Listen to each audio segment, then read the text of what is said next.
Bendiciones, hermanos. Saludos. Mi nombre es Pastor Israel García de la Iglesia Casa de Gracia en Spring Hill, Florida.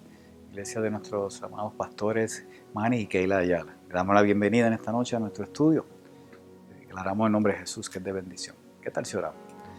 Padre, te damos gracias por el estudio de esta noche. Bendecimos tu palabra y bendecimos, Padre, todo lo que hagamos hoy para que sea de edificación de cada uno de nosotros en el nombre poderoso de Jesús. Amén y amén.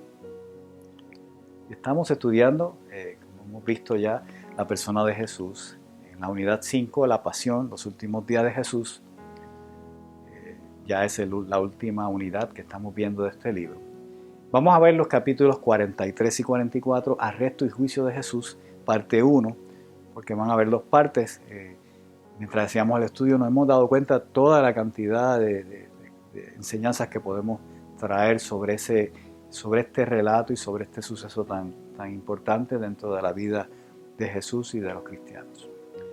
Sabemos de la clase anterior que en el Getsemaní es donde se inicia el proceso del arresto. Vimos en la clase anterior que es un lugar, vimos una foto del Monte de los Olivos y del área del Getsemaní es un área donde hay árboles, posiblemente en la época de Jesús. Era un área bien oscura, donde él acostumbraba a orar, como hemos visto, y donde fue un momento y un sitio propicio donde que la gente no se enterara mucho de lo que iba a suceder. Todo comienza con un relato triste, donde hay una traición de Judas sobre Jesús. Así que aquí vemos que ahí inicia el proceso del arresto de Jesús.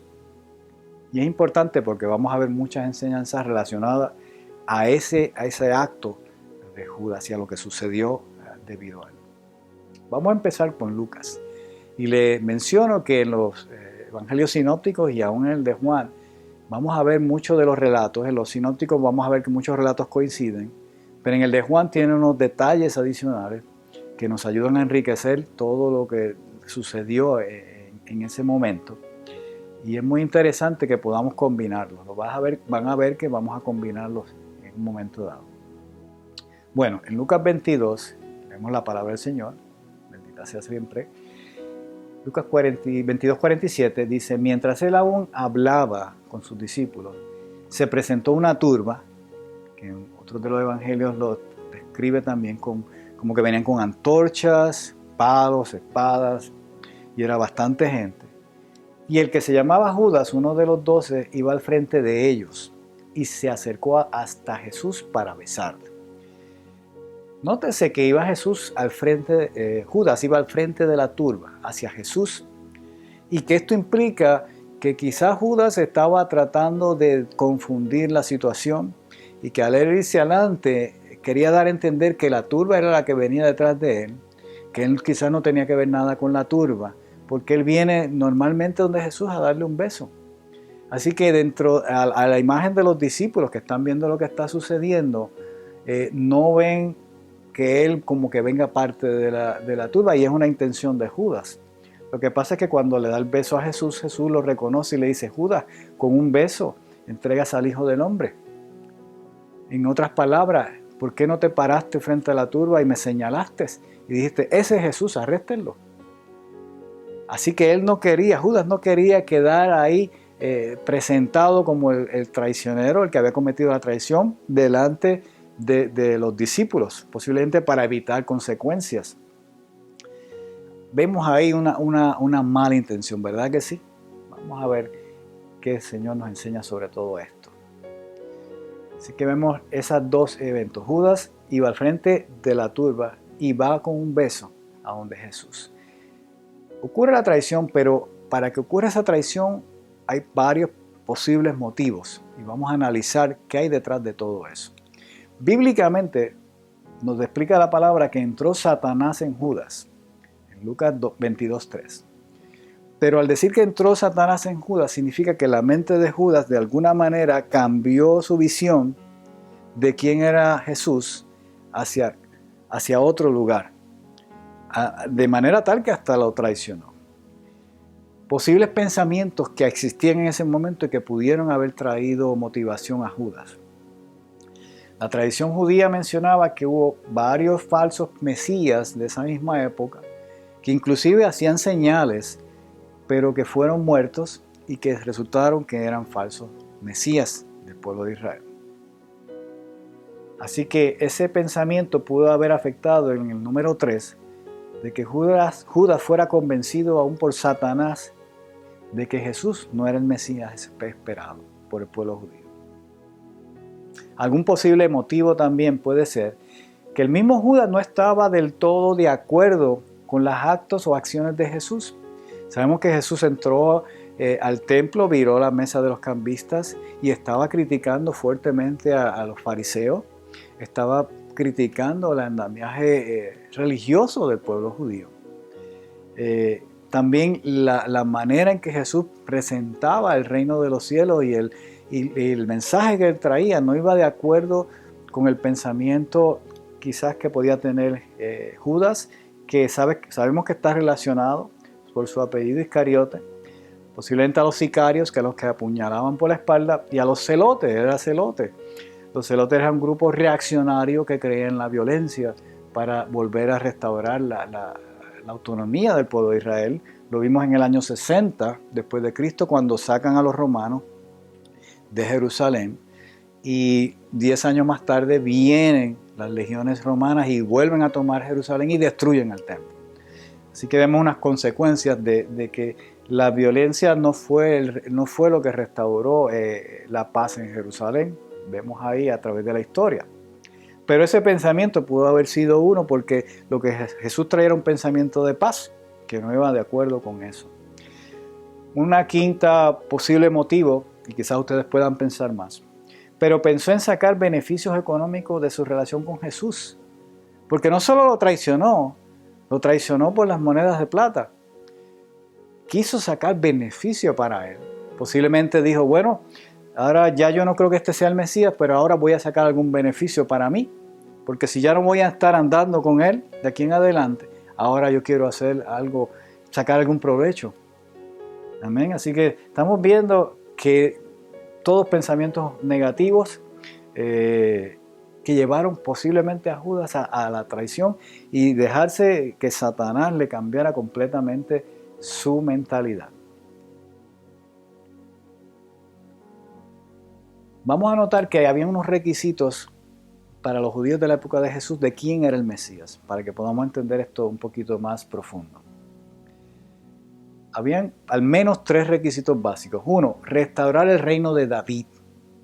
El reino de David, como sabemos a través de la palabra, es un reino que se estableció dominando a los pueblos que estaban a su alrededor a fuerza de espada.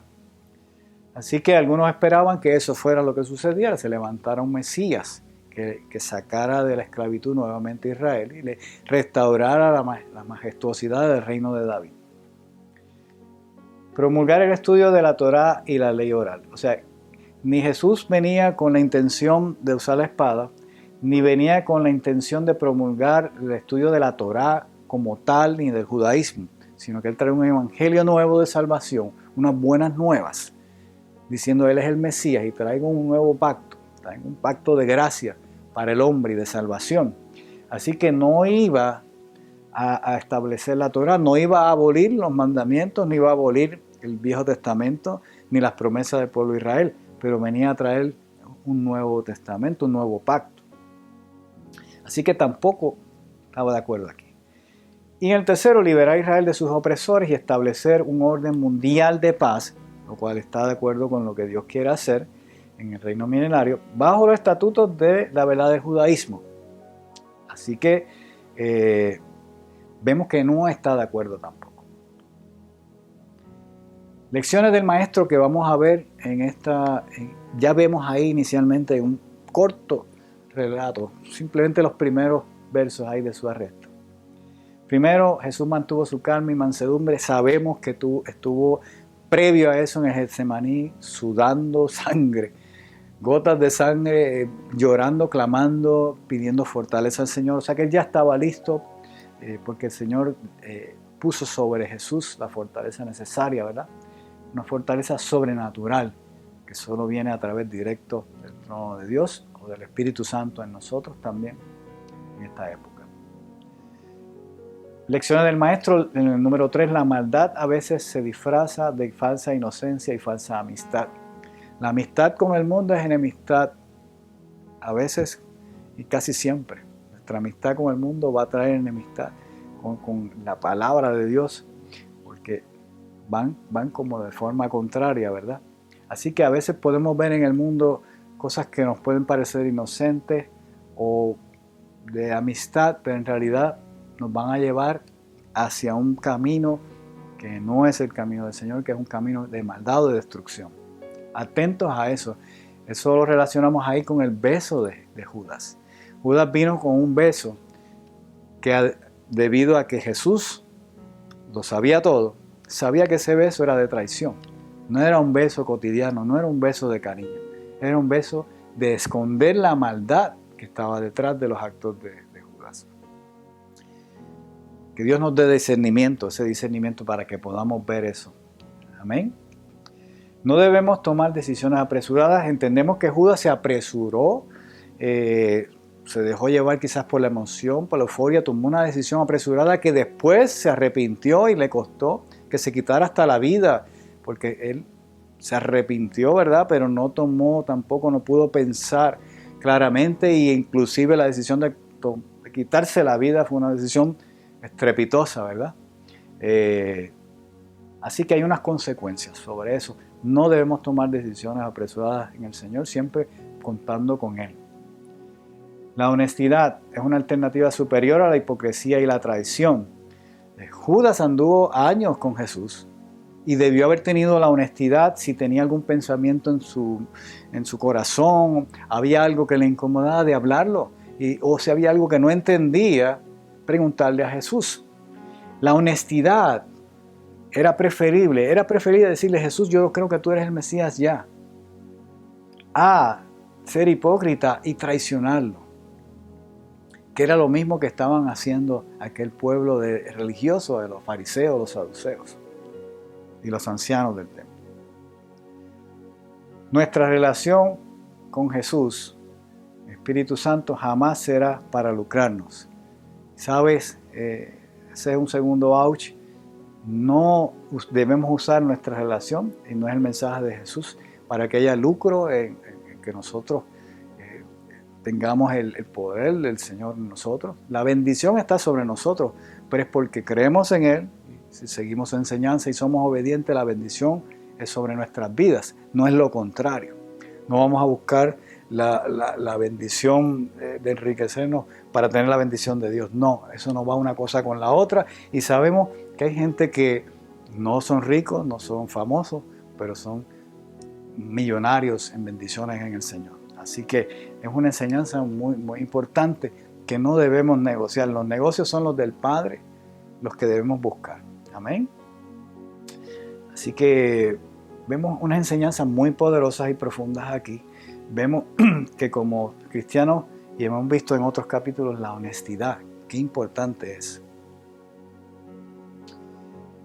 Pregunta: ¿por qué los judíos no reconocen todavía a Jesús como el Mesías?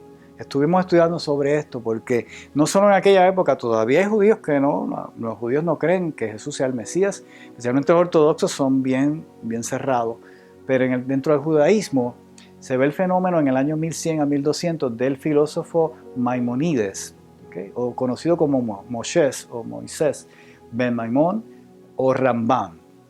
Este filósofo del judaísmo, él y los filósofos del judaísmo lo que hacían era tratando de reconciliar el judaísmo rabínico a la realidad del pueblo judío.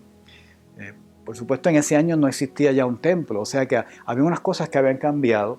Ellos se dedicaron a estudiar la palabra y tuvieron unas revelaciones y empezaron a reconciliar los dos fundamentos que son el halakha, que son las leyes escritas y verbales de la Torah, extiéndase las leyes rabínicas y talmúdicas, y el mitzvot, que son los mandamientos.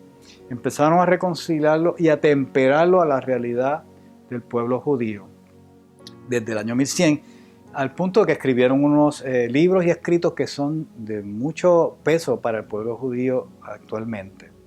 Y les voy a mostrar algunos axiomas que ellos tienen que identifican al Mesías hoy en día. Uno, mantienen el que el Mesías va a restaurar el reino de David. Claro, ahora no mencionan que va a ser por fuerza armada, sino que va a ser a través posiblemente de hablar en la palabra de paz de la Torá. Reconstruir el tercer templo en Jerusalén. Sabemos que dentro de las profecías va a haber un reino milenario. Tenemos que Jerusalén va a ser rodeada y posiblemente va a ser reconstruido el templo. Ellos están esperando que, como vimos en la clase anterior, el Mesías entre por la puerta dorada y se restablezca, ¿verdad?, el templo de Jerusalén y el reino de Israel. Que se van a reunir todos los judíos del mundo en Jerusalén, pues eso pudiera pasar. No sabemos a través de las profecías si eso va a suceder, pero es posible. Ya cuando ya ha pasado la tribulación y durante la tribulación. Y esa es otra clase, no vamos a entrar en eso ahora. Restaurar la implementación de todas las leyes de la Torá. Eso no va a suceder dentro de las profecías y del Evangelio de Cristo, porque las leyes de la Torá implicaban que había que sacrificar animales y derramar sangre, así que no se van a establecer todas las leyes de la Torá. Ya ahí se descarta que Jesús sea el Mesías que ellos están esperando. No tendrá que hacer milagros ni revivir muertos. Eso se estableció como una condición, como diciendo, miren, si hace milagros o hace señales, no es necesariamente el Mesías. Sabemos que Jesús lo hizo, pero es una manera de decir, mira, eso no es imprescindible para el Mesías. 6. Descendiente de la casa de David. Interesante esto.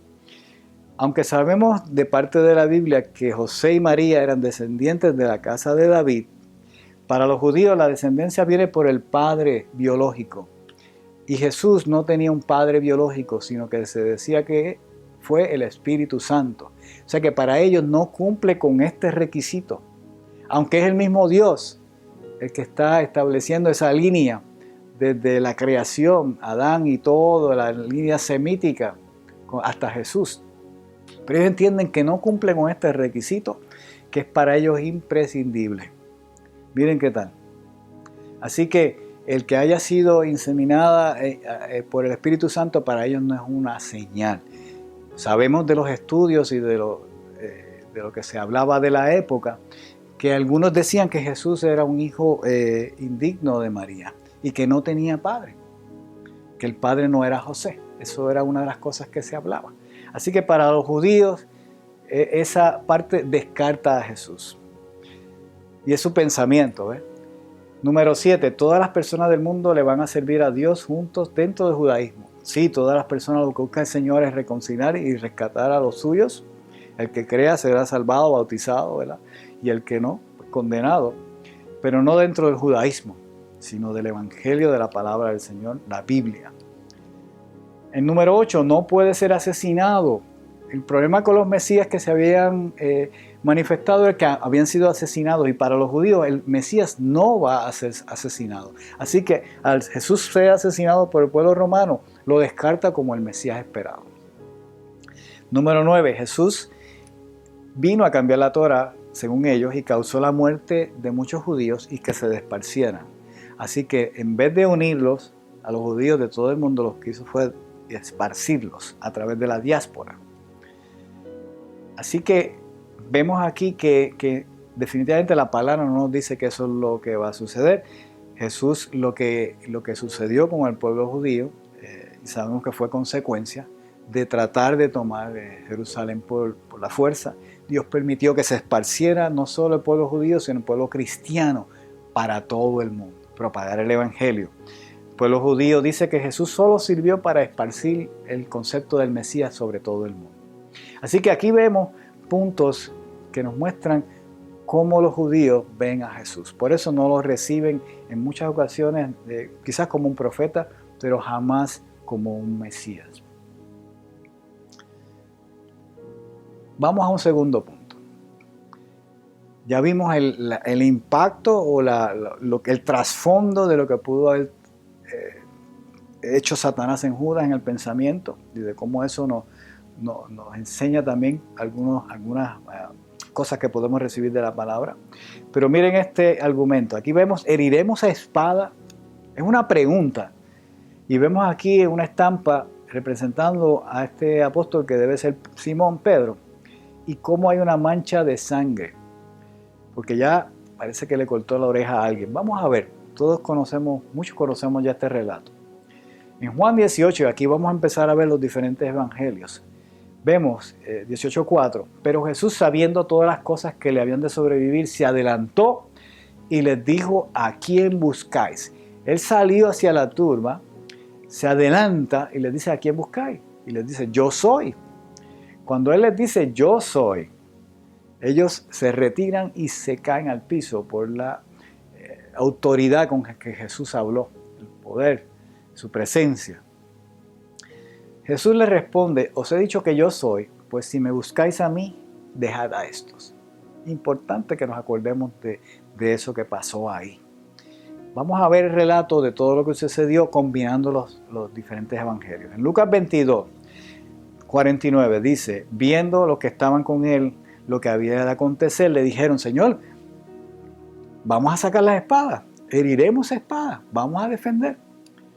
Pero no esperaron la respuesta de Jesús. Uno de ellos hirió a un siervo del sumo sacerdote y le cortó la oreja derecha. ¿Quién sería ese? ¿Cuál de los apóstoles pudiera haber sido? Juan 18 nos aclara. Juan 18:10. Entonces Simón Pedro, que tenía una espada, la desenvainó e hirió al siervo del sumo sacerdote. El sumo sacerdote es Caifás, y le cortó la oreja derecha. Y el siervo se llamaba Malco. Inclusive Juan nos da unos detalles que no nos da a nosotros el evangelio. Nos dice que se llamaba Malco y que fue su oreja derecha. No sabemos si era la oreja donde Caifás le decía las calumnias de Jesús, pero se la cortó. Pero sin embargo, en Lucas 22:51, vamos en el otro evangelio. Entonces respondiendo Jesús dijo: basta ya, dejad, y tocando la oreja le sanó. Maravilloso Jesús. Estamos viendo aquí una confusión tremenda, está sucediendo una conmoción, están los discípulos asustados, no se sabe qué está pasando, está todo oscuro, hay unas antorchas que se están, y hay gente con espada, con palos, ¿verdad? Entonces Jesús le dijo a Pedro: vuelve tu espada a tu lugar, porque todos los que tomen la espada, a espada perecerán. Hay una consecuencia de actuar con violencia, pero encima de eso le dice: ¿acaso tú no piensas que si yo oro a mi Padre no vendrán 12 legiones de ángeles y me salvarán? Dice: lo que pasa es, Pedro, que ¿cómo entonces se cumplirán las escrituras? ¿Cómo entonces se va a cumplir mi propósito? Vamos a ver que hay muchas cosas aquí, muchas lecciones en esa segunda parte del relato, donde ya empieza a envolverse, empieza una confusión, hay un momento crítico de caos realmente ahí. Lecciones del Maestro que podemos recibir ya en estos versículos. Jesús se adelanta e interpone por los suyos, y con su presencia derriba la maldad. Alguien que diga amén. Eso fue así para los discípulos, es así para nosotros. Cuando andamos con Jesús de la manera que tenemos que andar, Él se va a adelantar y se va a interponer por nosotros. Y su presencia va a hacer que se derrumbe toda maldad, principado, potestad. Amén. Segundo punto, la violencia, que lo vimos aquí, que fue cuando Pedro sacó la espada, no es la mejor respuesta a la injusticia, aunque era una injusticia lo que estaban cometiendo con Jesús, porque traerá otras consecuencias. Le dijo Él: a espada perecerás. Así que hay unas consecuencias. En el mundo natural es así. Quizá la injusticia podemos derrocarla con algún tipo de violencia, pero siempre hay unas consecuencias, porque en el mundo no hay una perfección en ese sentido. Siempre va a haber alguna secuela, ¿verdad? En ese sentido. Punto 3. El poder sobrenatural de Jesús es el único que puede restaurar todas las cosas, porque aunque a veces metamos nuestra pie en el día de reposo, aunque a veces saquemos la espada como no tenemos que sacarla, que puede ser la espada símbolo de la palabra y la usemos como no tenemos que usarla, o a veces cometamos torpezas como ovejas torpes, Él puede restaurar todas las cosas perfectas como estaban, y puede sanar. Así que si confiamos en Él y somos obedientes en el momento en que dijo: ya, paren, basta ya, entonces Él puede restaurarlo todo. Amén. 4. En ocasiones podemos encontrarnos en contienda contra los propósitos de Dios. Si aquellos discípulos se unen y empiezan una contienda, ahí van a ir en contra de los propósitos de Dios. Por eso Él le dice, mira, no intervengas, porque yo puedo llamar a orar, y mis ángeles 12 legiones de ángeles van a venir y me van a proteger. No necesito la protección, necesito ahora mismo que estén quietos, porque hay un propósito mío. Y ustedes van a intervenir, estarían interviniendo yendo en contra de los propósitos y los planes de Dios. A veces nos puede pasar a nosotros. Podemos encontrarnos que estamos combatiendo o yendo en contra de lo que Dios quiere hacer, aunque sea lo que pensamos que es lo justo, lo conveniente, lo bueno. Mucho cuidado con eso, por eso es importante nuestro discernimiento espiritual. Bueno, hasta aquí vamos a llegar en esta tarde, o noche ya, y recuérdense que empezamos en Getsemaní, recuérdense el esquema que vimos de la clase anterior. Jesús va a ser llevado al palacio de Caifás, donde Anás lo va a interrogar. Y vamos a seguir viendo en este esquema todo ese movimiento de Jesús a través de Jerusalén. Lo vimos en la clase anterior, los esquemas que vimos que pasaban por el sur, ¿verdad? Por una razón específica. Y aquí vemos la puerta la puerta dorada, y vemos aquí el área de Jerusalén. Vamos a ir concluyendo, ¿verdad? Y a manera de palabras finales sobre, ya simplemente empezando el relato, hemos visto que hay tanto. Hermanos, mientras estudiamos la palabra, ya en los primeros versículos vemos que hay muchas cosas que podemos recibir, enseñanzas de Jesús hacia nosotros, con su manera de actuar, con su manera de proceder y hablar. Nos vamos con este pensamiento. En los momentos de mayor caos, hermano, en nuestra vida, como lo que estaba sucediendo con Jesús ahí, primero ora, pide fortaleza. Mantén la fe, la mansedumbre, la templanza, ese fruto del Espíritu. Y entonces actúa en la confianza que hay un Dios poderoso que se adelanta y derriba principados y potestades. El Señor es nuestro Salvador. Si tú no conoces al Señor, clama a Él, que Él te va a responder. En esta noche nos vamos, ¿verdad? Gozosos en este estudio. Declaramos que la bendición de Dios es sobre todo. Vamos a orar. Padre, te damos gracias en el nombre de Jesús.